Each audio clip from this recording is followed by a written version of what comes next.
శ్రీ రామకృష్ణ ప్రభ ఛానల్ను చూడండి, మాసపత్రికను చదవండి. శ్రీమాత్రే నమః, శ్రీ గురుభ్యో నమః, శ్రీ రామకృష్ణాయ నమః. ఏ విషయాలు ఎంతవరకు మనం వినాలి, విన్న విషయాల్ని ఎలా జీవన పద్ధతిలో మనం సాధనా మార్గంలో పెట్టాలి అనే విషయాల మీద ఇప్పటికీ చాలా వీడియోలు మనం మాట్లాడుకున్నాము. ఈసారి ప్రత్యేకంగా తీయబోతున్న వీడియోస్ యువతకి సంబంధించింది. ఎందుకంటే ఎవరు విని ఎవరు బాగా మారి మన దేశాన్ని, ప్రపంచాన్ని సన్మార్గంలో, ఆధ్యాత్మిక మార్గంలో వాళ్ళని వాళ్ళు ఉద్ధరించుకుంటూ ప్రపంచాన్ని ముందుకు నడిపేవారు కేవలం యువత మాత్రమే. వారి కోసం ప్రత్యేకంగా కథలన్నీ కూడా పొందుపరచబడ్డాయి. మొదటిగా మనం తీసుకుందాం లక్ష్య సాధన. ఈ లక్ష్య సాధన మీద చాలా చాలా ముఖ్యమైన విషయాన్ని మీరు ఈరోజు వినబోతున్నారు. చాలామంది లక్ష్యం ఉంటుంది, కానీ దాన్ని సాధించే మార్గం ఏంటో తెలియట్లేదు. లక్ష్యాన్ని మనస్సులో పెట్టుకొని అలా కూర్చుంటున్నారు. ఏదైనా సాధించాలి అంటే పురుష ప్రయత్నం ఉండాలి. పురుష ప్రయత్నం లేనిది ఏది సాధించలేము. ఇవాళ ఈ కథలో ఒక వ్యక్తి చేపలు పట్టే వలని తీసుకొని ఎండిపోయిన వాగు దగ్గర కూర్చొని ఉంటాడు. ఎండిపోయిన వాగు, అందులో ఒక చుక్క తడి కూడా ఉండదు. అలా కూర్చొని ఉంటాడు. అట్నుంచి ఒక ఆసామి వెళ్తూ, ఏంటయ్యా, ఏమన్నా నీకు బుద్ధి ఉందా? ఆ వాగంతా ఎండిపోయింది, బీటలు వారిపోయింది, ఒక చుక్క తడి లేదు, అక్కడ కూర్చుని వల పట్టుకొని కూర్చున్నావేంటి, అసలు నీ ఉద్దేశం ఏంటి అంటాడు. అంటే ఆయన అంటాడు, నువ్వు ఒకసారి పైకి చూడు అంటే పైకి చూస్తాడు. ఓ అవును, పైన నల్లటి మబ్బులు ఉన్నాయి, చూసావా నల్లటి మబ్బుల్ని? కొద్దిసేపట్లో ఆ నల్లటి మబ్బుల్లోంచి వర్షం కురుస్తుంది. ఆ కురిసిన వర్షము నేను కూర్చున్న ప్రాంతానికి కొంచెం ముందుగా ఒక కొండ ఉంది. ఆ కొండ దిగువలో ఒక చెరువు ఉంది. ఆ చెరువు నిండా చేపలు ఉన్నాయి. ఆ వర్షం ఆ కొండ మించి చెరువులో పడుతుంది. చెరువు మీద పడ్డ వర్షం ఈ వాగులోకి వస్తుంది. ఆ వచ్చినప్పుడు ఆ నీటితో పాటు చేపలన్నీ వస్తాయి, నేను పట్టుకుంటాను అంటాడు. అంటే ఆయనకి చాలా నవ్వొస్తుంది. ఏంటయ్యా, ఆ పైన కనిపిస్తున్న మబ్బు నీకు వర్షం కురిసే మబ్బులా కనిపిస్తోందా?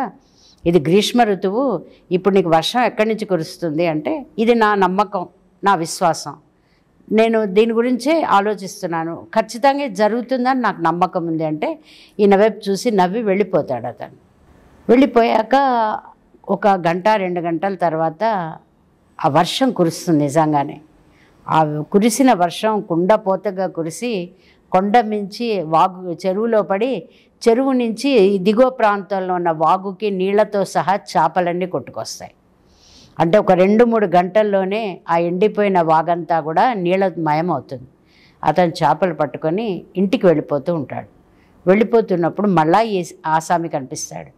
కనిపించినప్పుడు అడుగుతాడు, ఏమయ్యా చేపలు పట్టావా అంటే, పట్టాను అంటే, నీకు ఏ విధంగా అక్కడ వర్షం పడుతుంది, ఆ నీళ్ళల్లో ఆ వాగులోకి నీళ్ళు వస్తాయి, ఆ చేపలు కూడా నీళ్ళల్లో కొట్టుకొని వస్తాయి, నేను పట్టుకుంటాను అని నీకు ఎలా అనిపించింది అంటే, ఇతను అంటాడు, నేను ఒక సంకల్పం చేస్తాను, ఆ సంకల్పం ఖచ్చితంగా జరగాలి అనే సంకల్పంతో దాన్నే ఆలోచిస్తూ ఉంటాను. అలా ఆలోచిస్తూ ఉండడం వల్ల ఏమవుతుందంటే, నేను ఏదైతే ఆలోచించి మనస్సులో అనుకుంటున్నానో నా యొక్క ప్రతిస్పందనలన్నీ ప్రకృతిలో కలిసి ప్రకృతిలో మార్పు వస్తుంది. ఇది చాలా చాలా అనుభవపూర్వకంగా ప్రతి ఒక్కరూ తెలుసుకోవాల్సిన విషయం అని చెప్తే, ఆ ఆసామి ఈయనను చూసి, ఆయనకు అర్థం కాదు, ఈ తత్వం అర్థం కాదు, ఈ జ్ఞానము అర్థం కాదు, వెళ్ళిపోతాడు. ఇది చిన్న ఉదంతం అండి. ఇక్కడ మనం ఏం తెలుసుకోవాలి అంటే, ప్రజెంట్ యూత్కి నేను చెప్పేది ఏంటంటే, ఎవరో ఏదో చేస్తున్నారు నేను చెయ్యాలి అనే ముందు కంపారిజన్ని మానుకోండి. మీరు ఏం సాధించాలనుకున్నారో ఆ సాధించే లక్ష్యాన్ని ప్రతి క్షణం మనస్సులో స్మరిస్తూ ఉండండి. స్మరిస్తున్నప్పుడల్లా, భగవంతుడా ఈ కార్య సాధనకి నాకు శక్తినివ్వు, నేను దీనికి కష్టపడతాను అని మీ పురుష ప్రయత్నంగా మీరు దానికోసం బాగా కష్టపడండి. అలా కష్టపడ్డప్పుడు మీరు సాధించలేదంటూ ఏదీ లేదు.